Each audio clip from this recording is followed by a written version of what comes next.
ওঙ্কার বাংলায় tele canvas, চিত্র শিল্প ছবি ক্যানভাস, এই নিয়ে আমাদের এই বিশেষ অনুষ্ঠান। আমি মিহিকা রয়েছি আপনাদের সঙ্গে। আর এই মুহূর্তে আমরা রয়েছি একাডেমি অফ ফাইন আর্টসের সেন্ট্রাল গ্যালারিতে। চলছে একটি একক চিত্র প্রদর্শনী। যে শিল্পীর প্রদর্শনী তিনি আমাদের সঙ্গে রয়েছেন, তার থেকে আমরা এই প্রদর্শনী নিয়ে তো শুনবই, তার থেকেও বেশি একজন শিল্পীকে যখন সঙ্গে পাই, শিল্পীর জীবনের গল্প, তার এই শিল্পকলার পেছনে তার চিন্তাভাবনা, সেই সব কিছু নিয়ে গল্প হবে। আমাদের আজকের শিল্পী শোভা বোড়ালকে আমি ওঙ্কার বাংলার পর্দায় স্বাগত জানাচ্ছি। নমস্কার শোভাদি।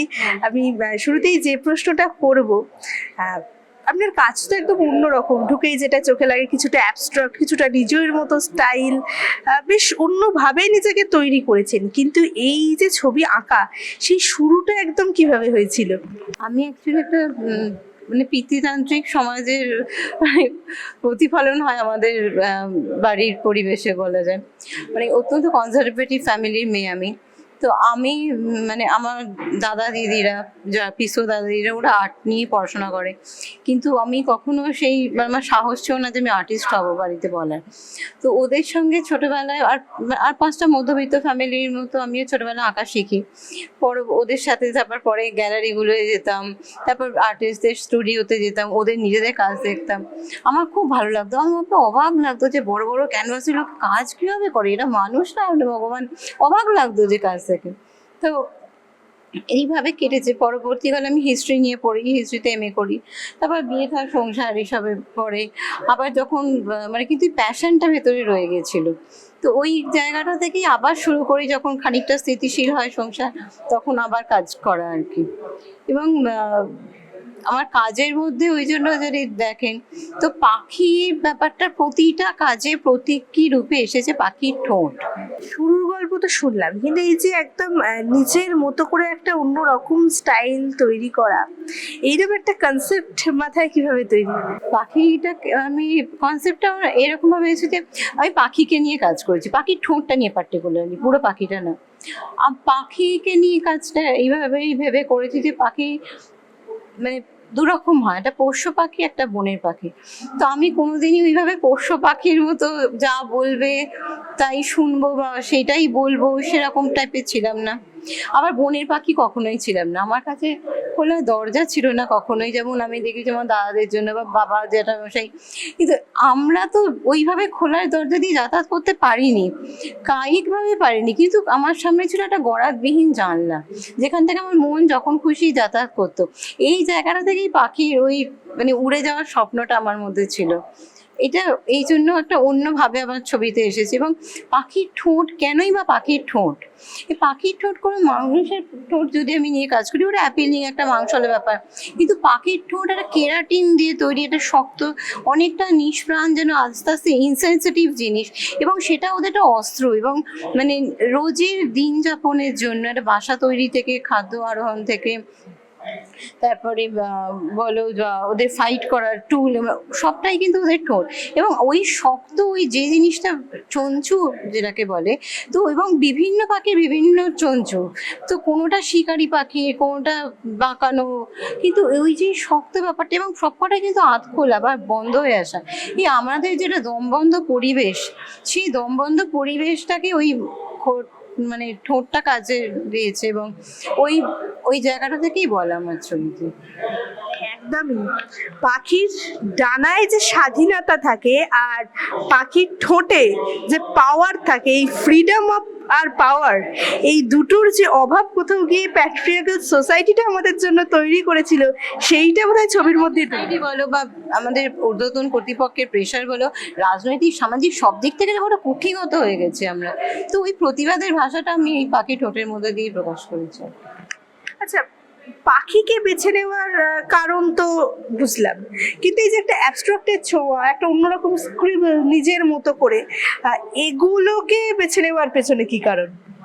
আমি সোশ্যাল অ্যাক্টিভিস্ট নই, আমি গিয়ে একদম পার্টিকুলার কোনো মানুষকে নিয়ে কাজ করি না, কিন্তু পাখির এই আমি ব্যাপারটাকে কোনো মানুষকে না, একটা মানুষের কথা না বলে আমি পুরোটা জনসমাজে একটা হাউলিংয়ের ব্যাপারটাকে ধরেছি। যে যখন অনেক মানুষ সমবেত হচ্ছে, মানুষের কথা বলছে, নিজস্ব ব্যক্তিগত চিন্তাধারা বা যাই হোক শেয়ার করছে, আমরা দূর থেকে কিন্তু কোনো পার্টিকুলার লোকের পার্টিকুলার কথা শুনতে পাই না, কিন্তু একটা তারও একটা চরিত্র আছে সবার বলার মধ্যে।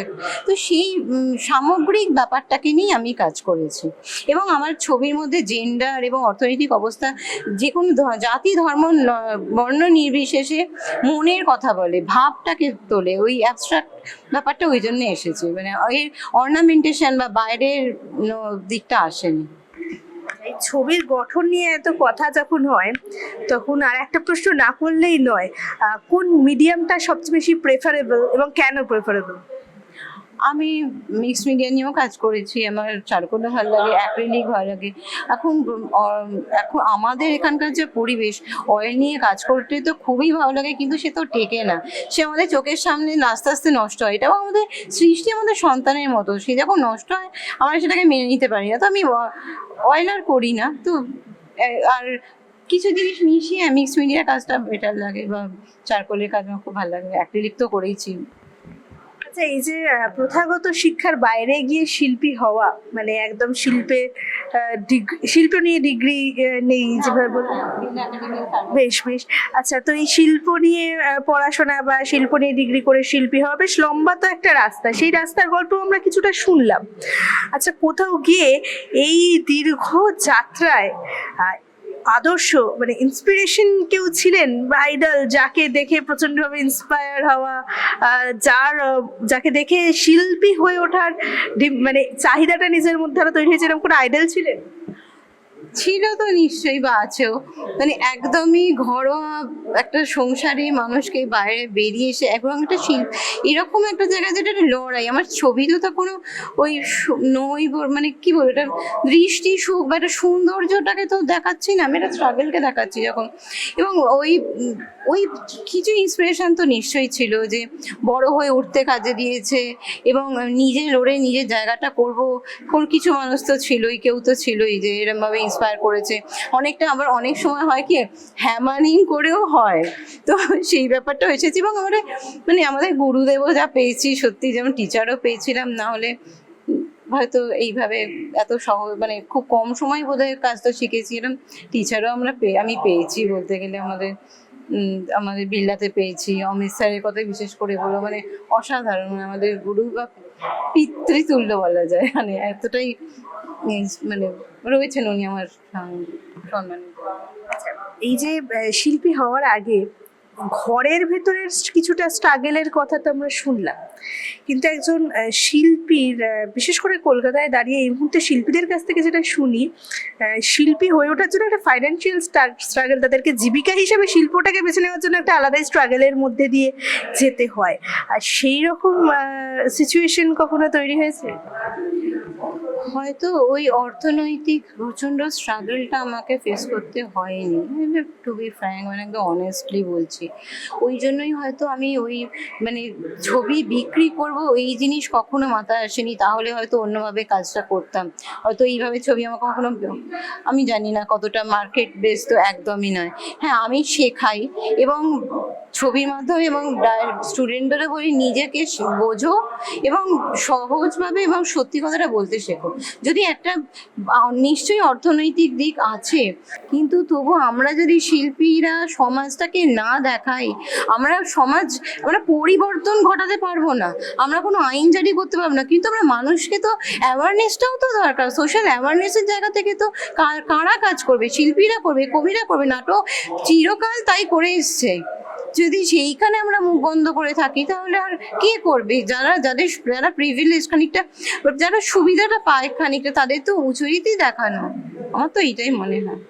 একদমই। আচ্ছা, শিল্পীর জীবনের কথা তো বেশ অনেকটাই আমরা শুনলাম, কিন্তু আমরা এবং আমাদের দর্শকরা যে পার্টটার জন্য সবচেয়ে বেশি ওয়েট করে থাকি, যেটার জন্য সবচেয়ে বেশি অপেক্ষায় থাকি, যে শিল্পীর কাছ থেকে তার শিল্পের গল্প একটু শোনার, এবার আমরা সেই দিকে যাব। শিল্পীর গল্প আমরা শুনেছি, এবার সরাসরি তার সৃষ্টির গল্প শুনি। আর সঙ্গে যখন শিল্পী আছেনই, তখন সৃষ্টিকর্তা নিজে তো তার সৃষ্টিকে সবচেয়ে সুন্দর করে ব্যাখ্যা করতে পারেন, তাই শিল্পীর কাছ থেকেই না হয় তার ছবি নিয়ে একটু গল্প শুনি। সমাধি, আমাদের একটু ছবি নিয়ে তাহলে গল্প শোনানো যাক। এই ছবিটার নাম দেখুন, টাইটেলটা দেখুন, দ্য এন্টারটেনার।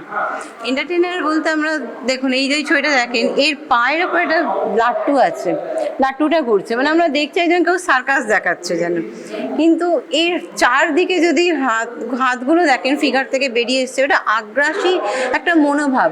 এই যে মাছের কাঁটা, যেন আমরা এই জনগণরা বা মাছের কাঁটা মানে মতো আধ খাওয়া হয়ে গেছে, এবার পুরো কাঁটা বেরিয়ে এসছে, তবু শোষণ আর শেষ হয় না।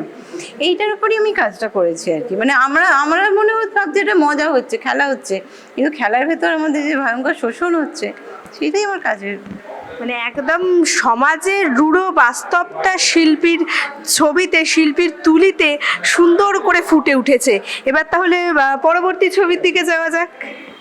এই কাজটা আপনি আগে বলুন, এই কাজটা কি দেখছেন? কোথাও গিয়ে একটা মানুষ কিছুটা তাকে জরাজীর্ণ লাগছে, মানে সমাজের প্রান্তিক মানুষ আর কাক একটু প্রান্তিক পাখি যাকে নিচু চোখে মানুষ দেখে, তো এদের মধ্যে কোনো মিল বা সেইভাবে কোনো কিছু দেখানো হচ্ছে? আমি ঠিক প্রান্তিক মানুষ, আমরা যে জনগণের কথা বলেছি, মানে আমরা এমন অবস্থা হয়েছে যে আমি এই ফিগারটার সাথে দেখুন, যদি খেয়াল করেন মাথাটা দেখুন, কাকেরই ঠোঁট, কাকের মাথা। কেন কাক? আমরা কাক মানে একটা উচ্ছিষ্ট ভোগী প্রাণী। কাক এসে উচ্ছিষ্ট খায় বা চুরি করে নিয়ে যাবে, যে বেশিরভাগ উচ্ছিষ্ট ভোগী বলতে পারি। আমি এই জরাজীর্ণ মানুষের সাথে উচ্ছিষ্ট ব্যাপারটা এনেছি, কারণ আমরা যেন এখন ওই ভাতা খেকো উচ্ছিষ্ট প্রাণী, মানে উচ্ছিষ্টভোগী প্রাণীতেই পরিণত হয়েছি। কোনো চাকরি নেই, কোনো মানুষের কাজ নেই, বিয়ে পাচ্ছে না। তো এইরকম একটা সামাজিক অবক্ষয়, একটা মানুষের অর্থনৈতিক অবস্থা যে সাংঘাতিক অবক্ষয়, আজকে আমরা উচ্ছিষ্টের ওপরই বেঁচে আছি। এটাই আমি ডিপিক্ট করেছি কাজের মাধ্যমে। এই কাজটা নিয়ে বলছি, এই কাজটা এটাকে যদি খেয়াল করেন, এটা ইন্টেস্টাইন আছে এই মানুষটার উপরে, এবং এই পাখির ঠোঁটটা আছে, এবং এই যে টিয়ার ঠোঁট, বিশেষ করে যখন এটা গরিমার জায়গা, আমরা ভালোবেসে পাখি পুষি, এটা এই যে গোল্ডেন কালার, এই যে গরিমা, আমরা যে একটা এটা আমি শিল্পীদের কথাই বেশিরভাগ বলতে চাইছি, কারণ এই শিল্পের গরিমাটাকে আমরা মাথায় রেখেছি, কিন্তু আমাদের শিল্পীদের অবস্থা মানে দিন দরিদ্রের মতো হয়ে গিয়ে দাঁড়িয়েছে। আমরা এই মাথায় যেন ইন্টেস্টাইনটাকে আমরা নিয়ে যাচ্ছি, মানে বইছি, মানে সবসময় একটা খিদে, একটা খাবারের জন্য একটা হাহাকার, এই জায়গাটাকেই ধরেছে। একদমই আছে। এই যে চকচকে মোড়কের আড়ালে যে উজ্জ্বল মানুষগুলো, যাদের আমরা দেখছি অত্যন্ত উজ্জ্বল, তাদের এই চকচকে মোড়কের আড়ালে তাদের যে কষ্টটা, তারা যে কোণঠাসা হয়ে গেছেন, তাদের যে যন্ত্রণাটা, সেটা বোধহয় এই ছবিটায় অসাধারণভাবে ফুটে উঠেছে। আচ্ছা, সামনে খুব ব্রাইট কালারের কিছু ছবি দেখতে পাচ্ছি, এবার ওই ছবিগুলো নিয়ে একটু গল্প শুনি। এই কাজগুলো আমি করেছিলাম আরজি করের ওপর। আরজি করের ঘটনাটা সারা পৃথিবীর মানসিক মনকে, প্রতিটা মানুষের মনকে যে ভয়ঙ্করভাবে নাড়া দিয়েছিল। এই কাজগুলো মানে কাজগুলো না, আমরা আর কিছু খুঁজে পাচ্ছি না। ছবিটা দেখো, ছবিটার মধ্যে নটরাজ আছে, নটরাজের তাণ্ডব নৃত্য। ছবির টাইটেলটা নেই, এখানে পড়ে গেছে। ছবিটার নাম ছিল ওয়েন ওম্যান ক্রিয়েট গড। মানে মেয়েরা যখন একটা ভগবানের চিন্তা করছে, ওই সময় একটা যে এরকম ভয়ঙ্কর ধর্ষণ, একটা ডাক্তার তার নিজের নন ডিউটি এইভাবে ধর্ষিত হলো, খুন হলো, বা তারপরে হয়তো ধর্ষণ হয়েছে, যা ঘটনা আমাদের চোখের সামনে এসেছে। তো এইরকম একটা ঘটনাকে মানে সব কিছুকে নাড়া দিয়ে দিয়েছে, সব যেন তছনছ করে দিয়েছে, আমাদের মানে চিন্তা ভাবনার জায়গাটাকে পুরো ছাড়খাড় করে দিয়েছিল। আমরা তখন চাইছিলাম একটা সাংঘাতিক চেঞ্জ আসুক, একটা তাণ্ডব নৃত্য যেন আসুক, ভগবান একটা তাণ্ডব করুক, যাতে পুরো অবস্থাটা চেঞ্জ হয়, যেন আমরা যেন একটা নতুন আবার দিন দেখতে পাই। আমরা তখন পুরো সম্পূর্ণ মানে আর কিছু নেই আমাদের সামনে, পুরো অন্ধকার। এই অন্ধকার সরানোর জন্য এই ছবি, এবং এর মধ্যে এই যে লাল রং, এই যে রক্তটা চোখ দিয়ে রক্ত বেরিয়েছে, একটা ভয়ঙ্কর মৃত্যুর লীলা, আর তার সাথে তাণ্ডব, এটাকে নিয়ে কাজটাকে ধরা। আচ্ছা, এরপরে একটা স্ক্রিবেল দেখতে পাচ্ছি, বেশ অন্যরকম স্ক্রিবেলটা, তো এটা নিয়ে যদি একটুখানি বলা যায়। এটা ওই সময় যে ধর্ণা মঞ্চ হয়েছে এবং মানুষ অসুস্থ হয়েছে, ওখানে দেখুন যারা ধর্ণা দিয়েছিল, এই যেখানে স্যালাইনের একটা জিনিস এটা রেখেছি আর কি। আমি তো রেকুইয়েম অ্যাবস্ট্রাক্ট কাজের মধ্যে যা থাকে বা এই জিনিসটাকে ধর আমরা হেঁটেছি, তখন দিনের পর দিন আমরা হেঁটেছি ঝড় বৃষ্টিতে, যাই হোক যা কাজটা আমরা লোকে হেঁটে, আমরা কেন বলো, তোমরা সবাই মানে মানুষ সব সারা পৃথিবীতে বোধহয় এর প্রতিবাদ হয়েছে, ওই জিনিসটাকে রয়েছে যে। আর এই বিশেষ করে স্পাইনাল কর্ডের যে জায়গাটা, মানে আমরা তুমড়ে মুচড়ে গেছি, এই জিনিসটাকেই ধরেছি ছবির মধ্যে। আচ্ছা, ওদিকে খুব ইন্টারেস্টিং একটা হলুদ সবুজে ক্যানভাস দেখতে পাচ্ছি। এই ক্যানভাসটার গল্পটা যদি আমাদের একটু ছোট্ট করে বলা যায়।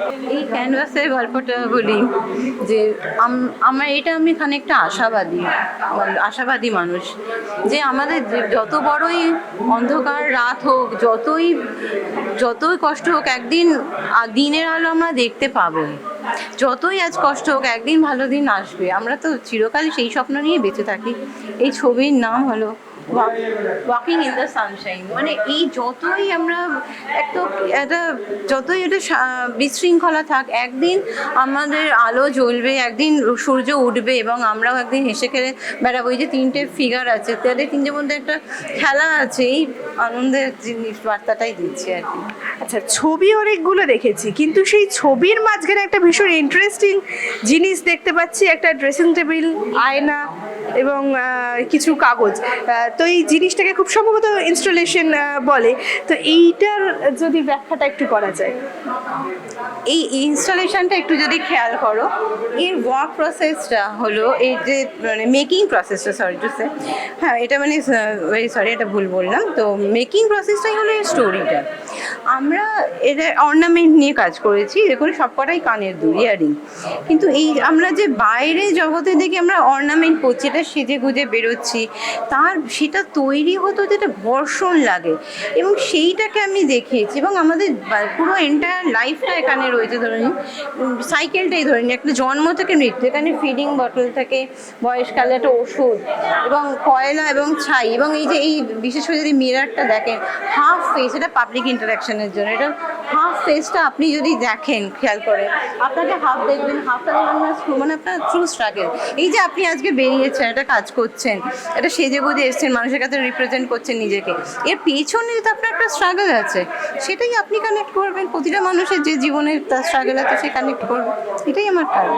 আচ্ছা, বেশ ছবির গল্প শুনলাম, ইনস্টলেশনের গল্পও শুনলাম, তো বেশ সামাজিক বিষয়ের উপর আপনি খুব কাজ করেন, মানে আপনার মধ্যে সোশ্যাল জনারটা সবচেয়ে বেশি পছন্দের। হ্যাঁ, একদমই তাই। তো এই জায়গা থেকে একটা প্রশ্ন না করলে নয়, আপনার মতে একজন শিল্পীর সামাজিক দায়িত্ব কি? সামাজিক দায়িত্ব হলো, আমরা শিল্পীরা তো কোনো আইন এনে কোনো চেঞ্জ করতে পারি না, কিন্তু সমাজটাকে আমাদের বিশ্লেষণ করা এবং বিভিন্ন ধরনের সমস্যাটাকে তুলে ধরাটাই কাজ। সমাজের সমস্যার সমাধান আমাদের হাতে, আমরা জানলেও আমরা কিছু করতে পারবো না, বাট বার্তাটা দেওয়া, মানুষ অ্যাওয়ারনেসটাই হলো বড় কথা। আমার কাছে মানুষ জানুক, মানুষ নিজেকে চিনুক। মেয়েরা শুধু কেন, মানে দিনের পর দিন এই যে, শুধু মেয়েরা বলবো না, যারা কি বলবো, এটা অত্যাচারিত হচ্ছে, তারা মাথা উঁচু করে দাঁড়াক, সিদ্ধারা সোজা করে দাঁড়াক, এটাই আমার বার্তা। মানে এইটুকুই লোকের কাছে প্রার্থনা। অনেক ধন্যবাদ সোমাদি। আমাদের সঙ্গে এতক্ষণ ছিলেন শিল্পী সোমা বুড়াল। তার জীবনের গল্প, তার ছবির গল্প, তার অন্যরকম চিন্তা ভাবনার গল্প, সবটা নিয়ে এপিসোডটা বেশ জমজমাট হয়ে উঠেছে।